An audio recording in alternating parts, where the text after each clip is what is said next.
السلام علیکم ورحمۃ اللہ وبرکاتہ نحمده ونصلی علی رسولہ الکریم اما بعد۔ آج کا سبق سن لیجئے، سبق نمبر 720 خوابوں کے متعلق سلسلہ وار یہ مضمون ہے۔ حضرت عائشہ رضی اللہ تعالی عنہا نے ایک عجیب خواب دیکھا اور اس کی عجیب تعبیر حضرت ابو بکر نے دی۔ ماں عائشہ رضی اللہ تعالی عنہا فرماتی ہیں کہ میں نے خواب میں دیکھا کہ 3 چاند میرے حجرے میں آ کر گرے ہیں۔ میں نے اپنے خواب کا تذکرہ اپنے والد محترم حضرت ابو بکر سے کیا تو حضرت ابو بکر نے پوچھا کہ بیٹیا، اس خواب کی تعبیر تم نے کیا نکالی ہے؟ تو ماں عائشہ نے کہا کہ میں نے تو اپنے طور پر یہ تعبیر نکالی ہے کہ میرے یہاں حضور صلی اللہ علیہ وسلم سے اولاد پیدا ہوگی اور 3 لڑکے ہوں گے، 3 چاند یعنی 3 لڑکے، یہ میں نے تعبیر نکالی ہے۔ حضرت ابو بکر جو ہے یہ سن کر خاموش ہو گئے، کوئی جواب نہیں دیا۔ بات آئی گئی ہو گئی۔ جب حضور صلی اللہ علیہ وسلم کا وصال ہوا اور آپ صلی اللہ علیہ وسلم کو حضرت عائشہ کے حجرے میں جب دفن کیا تو فوراً صدیق اکبر دوڑے دوڑے آئے ماں عائشہ کے پاس اور کہا کہ 3 چاند جو تو نے دیکھے تھے، ایک چاند تو تیرے کمرے میں آ گیا، یعنی حضور صلی اللہ علیہ وسلم تو دفن ہو گئے، اب 2 چاند باقی ہیں۔ پھر 2 چاند میں ایک صدیق اکبر کی قبر بنی، ایک حضرت عمر کی قبر بنی۔ تو خوابوں کی تعبیر اس طریقے سے دی جاتی ہے، اور بعض ایسے بھلے لوگ ہوتے ہیں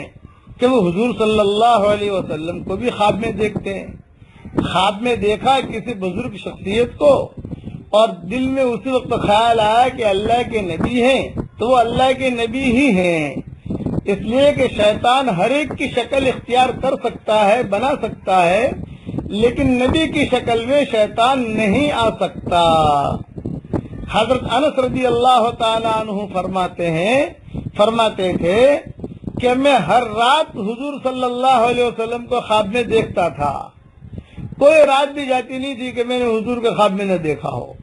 روزانہ رات کو دیکھتا تھا، کیونکہ حضور صلی اللہ علیہ وسلم کی خدمت کی ہے حضرت انس نے۔ تو یہ خوابوں کے متعلق جو مضمون ہے، اس میں عرض خالی کرنا چاہوں گا کہ کبھی کبھار خواب جو ہے یعنی بیماریوں کی وجہ سے بھی آتے ہیں، تو پریشان ہے تو خواب آئے گا تو گھبرانے کی زیادہ بات نہیں ہوتی، بلکہ ایک ہی خواب بار بار دیکھا کرو تو اس میں جو ہے تھوڑا سا فکر ہوتا ہے کہ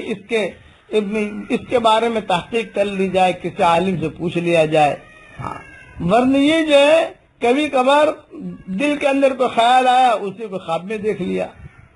دوپہر کو کوئی چیز دیکھی، اسی کو رات کو خواب میں دیکھ لی، یہ ہوتا ہے۔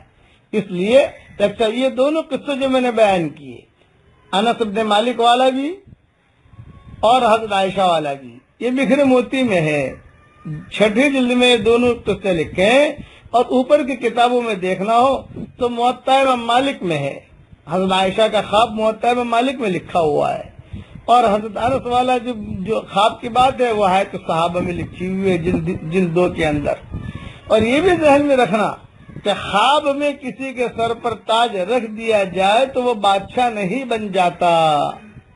کوئی خواب میں دیکھ لے کہ میں صاحب وزیر بن گیا، میرے سر پر تاج رکھ دیا گیا، وہ بادشاہ نہیں بنتا۔ جیسے کوئی بھوکا آدمی خواب میں جو ہے پلاؤ کھا لے، بریانی کھا لے تو اس سے اس کا پیٹ نہیں بھرتا۔ اسی طریقے سے خواب میں کوئی دیکھے کہ صاحب میں بادشاہ بن گیا، سر پہ تاج رکھا، نہ، کبھی کبھار اس کے ذہنی خیالات کا عکس پڑتا ہے۔ اس کے لیے آسان طریقہ یہی ہے کہ رات کو سوتے وقت میں